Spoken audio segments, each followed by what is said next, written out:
Alim ulama, tuan-tuan guru yang kami junjung tinggi, saudaraku sekalian dirahmati oleh Allah Subhanahu wa taala.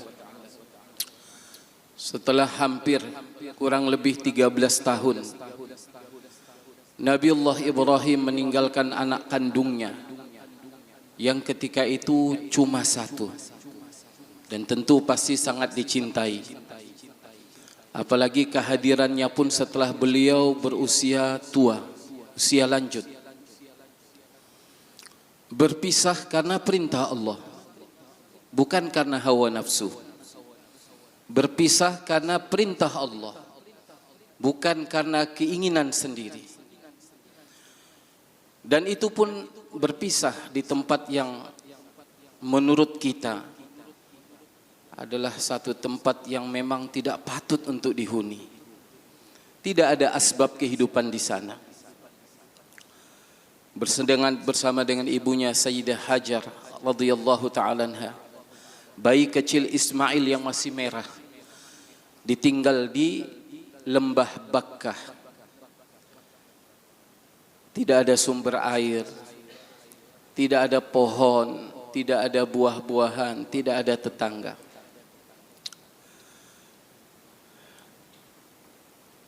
Tetapi sekali lagi ini adalah karena perintah Allah, bukan karena keinginan sendiri, bukan karena hawa nafsu. Dan untuk rentang waktu yang cukup lama, sebahagian riwayat menyebutkannya sampai 13 tahun. Bukan untuk masa 4 bulan, 1 tahun, tidak.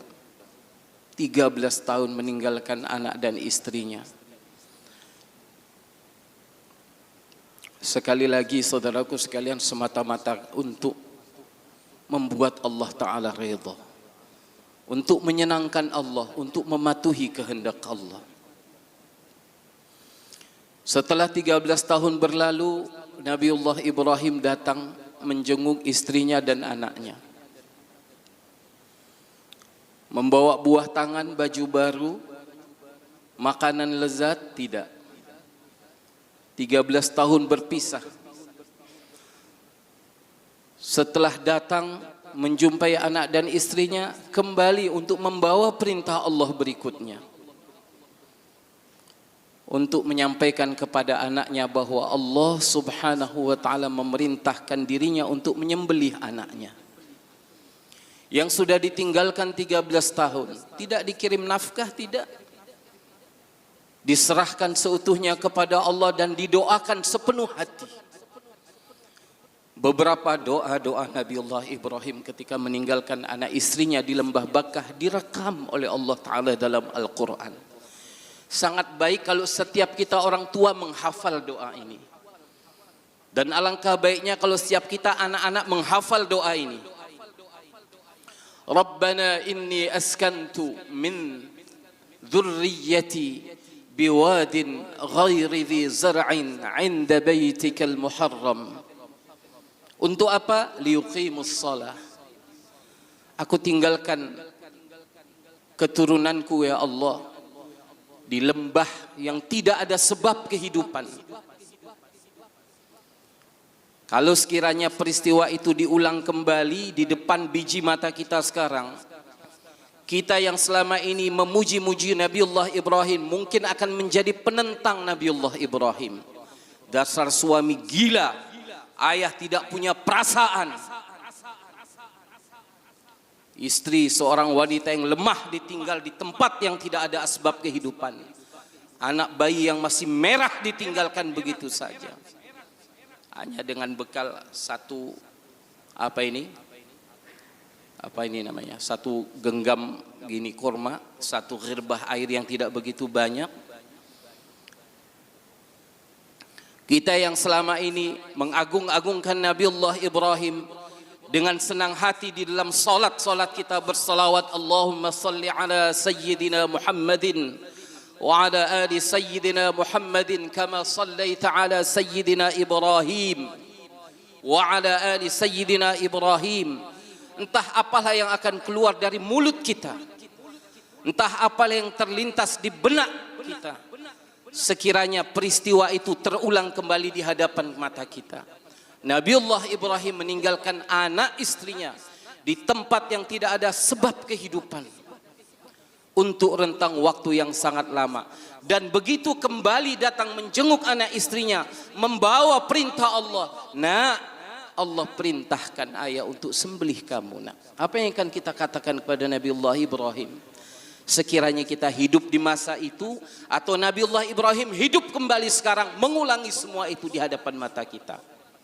Coba kita jawab, apa yang akan kita katakan? Masih memuji Nabiullah Ibrahim kita? Masih berpihak kita kepada Nabiullah Ibrahim? Allahu Akbar. Saudaraku sekalian rahmati oleh Allah Subhanahu wa taala. Nabiullah Ibrahim seorang nabi. Tapi di saat yang sama beliau juga adalah manusia, seorang suami, seorang ayah. Dari anaknya yang telah dia tinggalkan 13 tahun masih merah, ketika ia jumpai sudah remaja yang tampan, santun, menakjubkan tutur katanya, akhlaknya. Tetapi karena ini perintah Allah, dia sampaikan juga. Ya bunayya, wahai anakku sayang, kalamul latif. Kalimat yang sangat santun. Ya bunayya, wahai anakku sayang.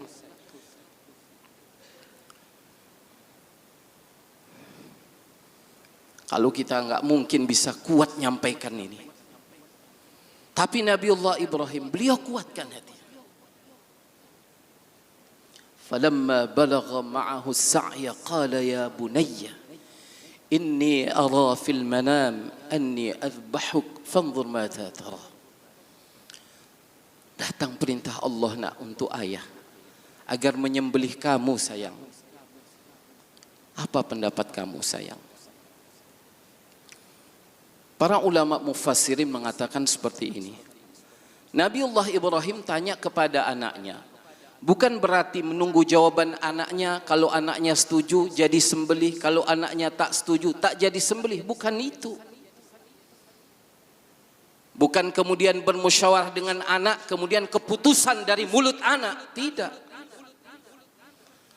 Walaupun dalam hal ini yang harus kehilangan nyawa adalah sang anak, tapi keputusan bukan pada anak. Pertanyaan Nabiullah Ibrahim, kata ulama, hanya untuk melihat bagaimana buah pendidikan tarbiyah istri beliau. Beliau hanya ingin melihat bagaimana buah pendidikan tarbiyah akhlak dari ibunya kepada Ismail. Itu saja. Tapi ternyata Allahu Akbar, cukup menggembirakan Nabiullah Ibrahim. Ditinggal oleh ayah untuk meninggikan kalimah Allah di negeri Syam, tapi di Hijaz, di lembah Bakkah. Satu orang bayi kecil tumbuh di dalam pelukan, belayan, pendidikan, kasih sayang, tarbiyah ibunya sendiri. Apa jawaban yang didapatkan oleh Ibrahim dari anaknya? Dia menjawab, ya abati.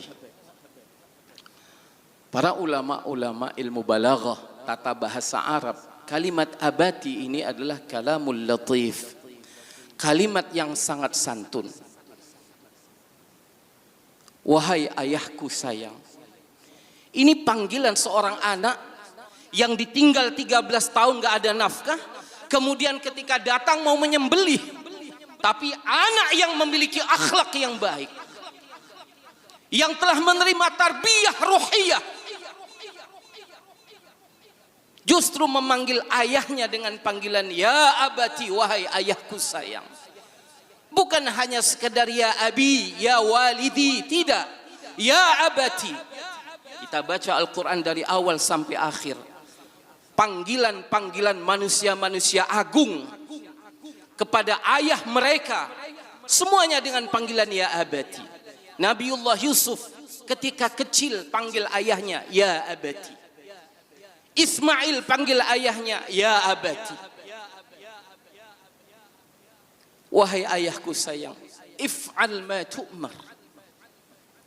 Ya udah ya, kalau memang Allah suruh sembelih, ya sembelih aja terus sekarang. If'al ma tu'mar satajiduni insyaallah Insya Allah ayah akan melihat sendiri bagaimana ibuku telah mendidik aku, mentarbiah aku. Ayah akan menyaksikan bagaimana anak ayah yang satu-satunya ini akan jadi orang yang sabar. Sabar dalam mentaati Allah, sabar dalam mentaati keinginan ayahnya. Kalau itu ada kaitannya dengan agama Allah dan perintah Allah. Bagaimana perasaan sang ayah? Dia peluk anaknya sambil menjerit. Ni'mal aun anta ya waladi fi ta'ati amrillah. Sebaik-baik biji mata buah hati engkaulah wahai anakku sayang dalam mentaati perintah Allah. Anak kalau dididik baik, dia akan jadi penolong bagi ayahnya dalam menunaikan perintah Allah. Kasihlah makan yang banyak. Apa saja keinginannya berikan. Handphone kasih, kendaraan kasih. Apa saja yang jadi keinginan anak berikan. Tapi tidak ajarkan agama kepada mereka. Kalau kita bilang seperti ini, seperti kata Nabi Ibrahim kepada Ismail, apa yang dia jawab? Wahai ayah biadab, kenapa enggak tidak kamu saja yang kamu sembelih dirimu sendiri? Sudah tinggalkan kami 13 tahun. Enggak datang muncul bawa bekal, sekali datang mau sembelih. Tetapi apa jawaban Ismail? Ya abati, wahai anakku sayang. Membaca Al-Quran dengan perasaan seperti ini akan terasa kelezatannya. If'al, cepat wahai ayahku sayang, kerjakan. Jangan sampai terlambat. Ma tu'mar, apa yang Allah perintahkan kepada ayah itu untuk sembelih aku. Menangis kedua-dua, ayah dan anak. Tapi kemudian Ismail berkata, wahai ayahku sayang, sebelum penyembelihan ini berlangsung, usika bi asya, aku pesan beberapa hal. Ayahku sayang, yang pertama, ikatlah tangan dan kakiku agar aku tidak menggelepar pada saat disembelih. Fa innal mauta syadid, karena sesungguhnya kematian itu memang sangat pedih wahai ayahku sayang. Bercucur air mata Nabi Ibrahim mendengar wasiat anaknya. Yang kedua, wahai ayahku sayang, buka bajuku supaya jangan kepercik darah, nanti berkurang pahala penyembelihanku ini. Wahai ayahku sayang, berikan pakaianku ini sebagai hadiah kenang-kenangan untuk ibuku. Wahai ayahku sayang, sampaikanlah salamku untuk ibuku dan katakan kepada beliau, bersabarlah atas perintah Allah. Dan wahai ayahku sayang, terakhir, untuk beberapa waktu, jangan sampai ada anak-anak kecil seusiaku yang berlalu di hadapan ibuku agar tidak membuat hatinya hancur ketika mengingat aku. Allahu Akbar. Saudaraku sekalian dirahmati oleh Allah Subhanahu wa taala. Hampir semua mufassirin dalam kitab-kitab tafsir mereka menceritakan hal ini ketika mereka sedang mentafsirkan beberapa ayat daripada surah As-Saffat berkaitan dengan peristiwa penyembelihan ini. Ketika disembelih dalam keadaan telentang, ini sudah disampaikan oleh khatib Jumat yang lalu. Itu pisau pedang Nabiullah Ibrahim tidak bisa melukai.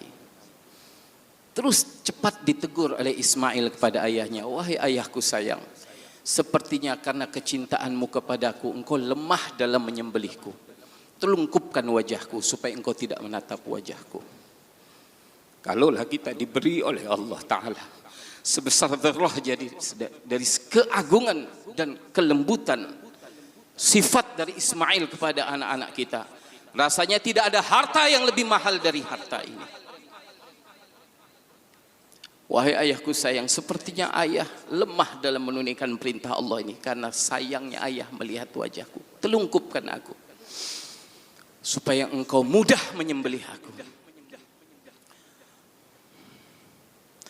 Falamma aslama wa tallahu lil jabin. Ketika dua ayah dan anak ini sudah pasrah, sudah diletakkan di atas batu penyembelihan, Allah Ta'ala berseru, Qal qad saddaqta ar-ru'ya inna kadzalika najzil muhsinin. Cukup, sudah. Mana pula Allah ini Rabb yang zalim? Tidak. Semua ini hanya sekedar ujian. Hanya sekedar untuk Allah melihat cinta kasih Ibrahim kepada anaknya. Adakah mengalahkan cinta Ibrahim kepada Allah dengan perintahnya? Allah juga mau melihat cintanya Ismail kepada kehidupan dan nyawanya yang cuma satu. Adakah itu lebih besar daripada kecintaannya kepada Allah dan perintah Allah? Cuma untuk itu. Wa ma rabbuka bidhallamin lil abid.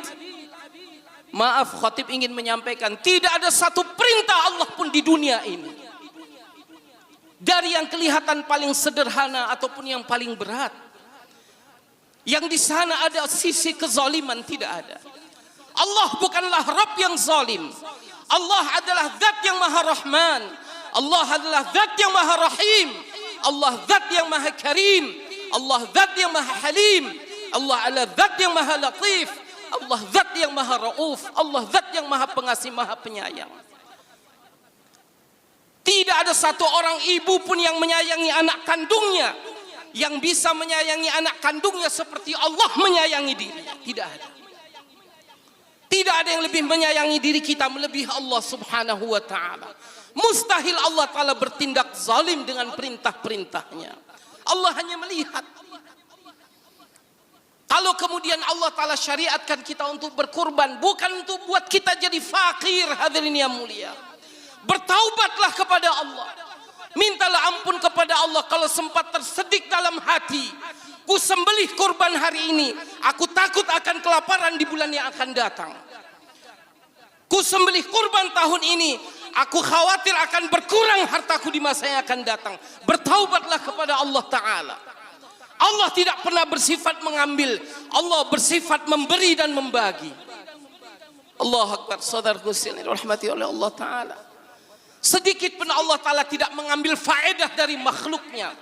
Justru seluruh makhluk senantiasa mendapatkan faedah dari kerahiman Allah Subhanahu wa Ta'ala. Wa fadainahu bidhibhin azim.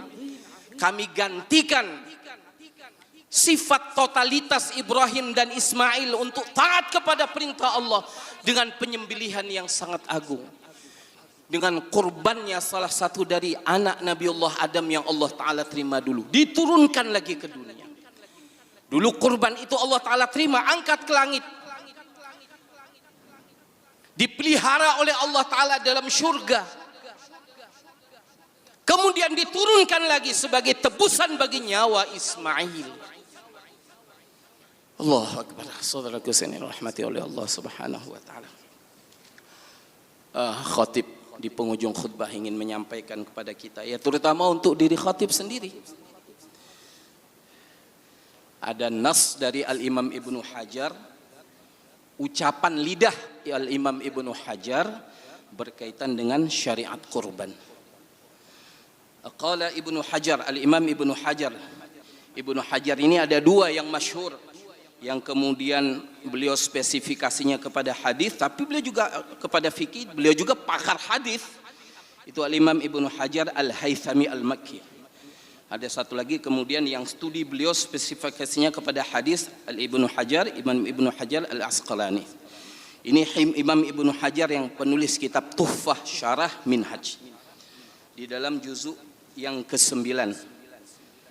Ini kitab Tuhfah ini ada berapa belas juzuk? 10 juzuk. Juzuk yang ke-9 di halaman yang ke-400 beliau mengatakan seperti ini. Wal aslu fi masyru'iyyatiha ha ay al-udhiyah. Asas pensyariatan daripada asal usul dari pensyariatan ibadah udhiyah atau kurban, al-kitabu, berdasarkan dengan Al-Quran. Yang kedua, was sunnah, berdasarkan dengan sunnah hadis Nabi. Yang ketiga, wa ijma'ul ummah. ijma' umat Islam. Jadi tidak ada yang mengingkari tentang pensyariatan kurban. Cuman yang kita sekarang yang kita inginkan bukan hanya retorika, bukan kurban dalam retorika, pembahasan dalam khutbah, dalam kajian, dalam pengajian, tidak. Kita mau lihat supaya ini jadi musyahadah. Babul udhiyah, pembahasan tentang udhiyah, tentang kurban, transfer dari mutala'ah kepada musyahadah. Dari hanya sekedar bahasan-bahasan kitab, pengajian-pengajian, berubah jadi betul-betul darah kurban itu menetes. Di 10 Dzulhijjah Yaumun Nahar, betul-betul setiap kampung darah kurban diteteskan di sana. Jadi bukan hanya sekedar retorika, pembahasan. Dan siapa yang memulai? Yang memulai yang baca kitab lah. Kalau kita baca kitab tapi nyuruh orang yang dengarkan kitab dibacakan suruh mulai, ini nggak bisa. Agama nggak hidup. Mereka yang faham, mereka yang memulai. Nabi yang faham dan Nabi yang memulai, barulah sahabat mudah mengikuti. Apabila ahlul ilmi, ahli-ahli ilmu di depan menyontohkan ibadat kurban, barulah orang awam juga akan ikut. Dan keuntungan bagi mereka. Man dalla ala khairin falahu mithlu ajrin fa'ilih. Siapa saja yang menunjukkan di atas jalan kebaikan, amal saleh, menunjukkan, menyemekati, membuka jalan, memulai, maka sepanjang amalan itu hidup pahala ngalir kepada mereka. Nah, ini yang pertama hadirin yang mulia. Jadi asas pensyariatan ibadah kurban itu, kalau bahasa kita itu bukan cilet-cilet. Quran, sunnah dan ijma'ul ummah sepakat.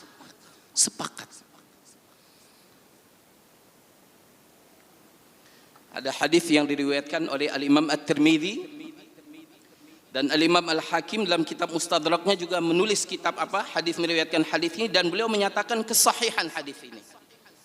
Ma'amila ibnu Adam yauman nahri, tidak ada amal seorang anak Adam pada hari nahar, maksudnya hari raya Idul Qurban, min amalin, dari satu amal, ahabba ilallah min iraqatid dam.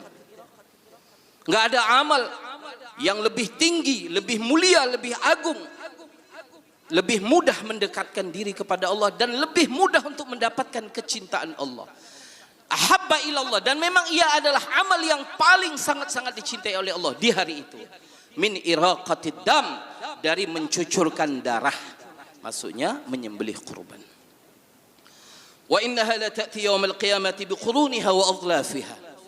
Nanti itu hari kiamat, kurban yang kita sembelih itu akan datang pada hari kiamat utuh. Tanduk-tanduknya, kulit-kulitnya, kuku-kukunya. Maka kalau bisa jangan dijual. Nah, ini nanti kajian ulama-ulama kita, guru-guru kita bidang fikih, tanyakan kepada mereka. Ada yang pakai kukunya? Enggak ada kan? Ada yang pakai tanduknya, ada yang makan tanduknya, enggak ada kan? Tapi jangan dijual. Yang mau ambil, yang mau manfaatkan silakan. Karena nanti dia akan datang utuh kepada si pemilik kurban.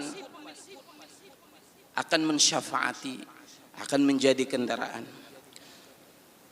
Wa inna ad-dama la yaqa'u min Allah bimakanin qabla an yaqa'a 'ala al-ard. Sebelum darah itu muncrat, jatuh, netes, menyentuh tanah, darah ini duluan sudah tertampung di sisi Allah. Jadi kelihatan terus muncrat ke tanah.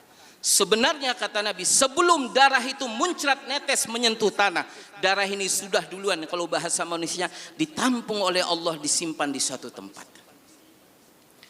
Fatayyibu biha nafsan. Oleh karena itu cari kurban yang bagus, jangan yang kurus, yang kecil. Penyembelihannya juga yang bagus, sempurnakan syariat dan sunnahnya. Di dalam hadis yang lain, azimu dhahayakum, besarkan kurbanmu. Ya, maksudnya kurbannya yang besar, penyelenggaraannya yang sempurna sesuai dengan syariat dan sunnah. Fa innaha 'ala sirati matayakum, karena sesungguhnya nanti di atas titian sirat dia ini akan menjadi kendaraan bagimu. Sekarang ini hadirin yang mulia, kita rasa sangat malang lah nasib hidup tanpa kendaraan di zaman sekarang ini. Dan saya kira tidak ada orang yang namanya masih masuk dalam daftar fakir atau miskin penerima zakat yang nggak punya kendaraan, nggak ada. Karena apa? kendaraan, sepeda motor sudah dianggap primer sekarang. Bayangkan hidup miliar tahun di bumi mahsyar tanpa kendaraan, alangkah menderitanya. Kemudian saudara akan dirahmati oleh Allah Subhanahu wa taala, di sini ada nas disebutkan yusannu muta'akkidan li hurrin qadir dan sunnah muakkadah. Jadi kita tanya sama guru-guru kita, buya-buya kita, maksud sunnah muakkad itu apa sih? Sunnat muakkad bukan sunnat biasa. Sunnat yang sangat-sangat dipentingkan, sunat yang sangat-sangat ditekankan. Dia sunnat tapi sangat-sangat diberatkan. Nanti kita akan lihat apa yang dikatakan Al-Imamul A'zam Imam Asy-Syafi'i radhiyallahu taala. Kita sering mengatakan Al-Imam Asy-Syafi'i, kita bermadzhab Asy-Syafi'i. Tapi dengarkan apa yang dikatakan oleh Al-Imam Asy-Syafi'i terkait dengan ibadah kurban. Muta'akkidan, ini sunnahnya sunnah muta'akkid. Artinya muakkad. Dan itu untuk orang yang qadir. Qadir itu artinya mampu. Dan sini kita baca hadirin yang mulia. Pengertian mampu apa? Jangan, kalau mampu diserahkan kepada diri masing-masing. Semua kita yang bakhil merasa tidak mampu. Kita yang takut miskin merasa tidak mampu. Padahal kalau yang punya mobil, di bahasa kita ini, diambil aja spionnya sebiji bisa untuk kurban. Pelak bannya aja bisa untuk satu kurban. Masya Allah. Apa itu batasan qadir? Batasan qadir tentu berdasarkan syariat lah, fiqih, bukan berdasarkan mau kita masing-masing. Al-qadir ay mustati', orang yang istita'ah, punya kemampuan. Al-murad bihi may yaqdiru 'alaiha fadilatan an hajati wa hajati mamnunihi yaumil 'id wa yaumit tasyrik. Jelas. Dari sini nanti kita akan terbatasi oleh ketentuan syarak. Orang yang punya harta lebih dari kebutuhan pokok dirinya dan orang-orang yang berada di bawah tanggung jawab nafkahnya, katakan istri dan anaknya, untuk 4 hari. Hari nahar, hari raya, kebutuhan pokok hari raya apa? Makan, minum, pakaian, tempat tinggal, kita bilang sudah selesailah. Kemudian hari tasyrik, kebutuhan harta yang lebih dan bisa mendapatkan untuk membeli binatang kurban lebih daripada kebutuhan pokok hari raya Idul Adha dan 3 hari tasyrik. Sekarang katakan jujur, adakah di antara kita yang nggak punya harta lebih seukuran itu? Kalau kita di Lam Gabuh 2.500.000. Dan itu pun sepanjang kita kurban, sudah 11 tahun lebih di sana setiap tahun. Setiap tahun kita kumpul uang selalu ada kembaliannya. Tahun lalu kita kumpul 2.500.000, kembaliannya 109.000. Kalau kita hitung 2.500.000 artinya satu hari cuma 7.000 rupiah. Sekarang jawab dengan hati nurani masing-masing. Inilah yang dikatakan oleh syariat dengan batasan fikihnya. Punya harta lebih dari kebutuhan pokok dirinya dan orang yang berada di bawah tanggung jawab nafkahnya 3 hari. 4 hari. Hari penyembelihan, maksudnya hari Idul Adha, dan 3 hari tasyrik, masih hari menyembelih. Nah ini. Sekarang kita katakan dalam diri kita masing-masing, saya termasuk orang yang mampu tidak menurut syariat. Mampu tidak menyembelih, memanglah tidak berdosa kita katakan, karena hukumnya sunnat. Tetapi saudaraku sekalian rahmati oleh Allah Subhanahu wa taala, ingat sunnat muakkadah. Kalau Al-Imam Abu Hanifah mengatakan dia tidak berdosa, dia tidak masuk neraka karena tidak menyembelih kurban, tapi termahrum, terhijab dari mendapatkan syafaat Nabi sallallahu alaihi wasallam. Sekarang kita dengar apa yang dikatakan oleh Al-Imam Asy-Syafi'i, Imamun Al-A'zam, imam kita yang agung, imam madhab kita. Apa yang beliau katakan mengenai ibadah kurban?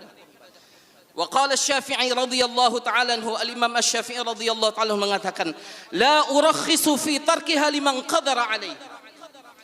Di sisi kami berdasarkan fatwaku, kata Al-Imam Syafi'i, la urakhisu fi tarkiha, tidak ada keringanan untuk meninggalkan tidak menyembelih kurban padahal dia mampu. Bagaimana kira-kira nanti kita di mahsyar jumpa Imam Syafi'i, dapat syafaat beliau atau tidak kalau kita tidak ikut qaul beliau padahal kita mampu? Kita mampu dan Allah Ta'ala tahu kita mampu, kemudian kita menyuarakan di tengah-tengah manusia tidak mampu. Apa yang kita jawab di hadapan Allah? Saudaraku sekalian rahmati oleh Allah Subhanahu wa taala. Khatib tidak bermaksud supaya memaksa kita berkorban, tidak. Tetapi setelah berpuluh tahun kita hidup dengan segala nikmat Allah yang tidak pernah putus kepada kita. Dan kita akan jumpa Allah taala di mahsyar. Allah akan tanya semua yang telah kita terima dari Allah. Kemudian apa yang akan kita jawab? Dan jawaban kita bukan dengan lisanul maqal. Dan kita menjawab bukan melalui lawyer pembela kita, tidak. Yang akan menjawab adalah lisanul amal, amal kita sendirilah.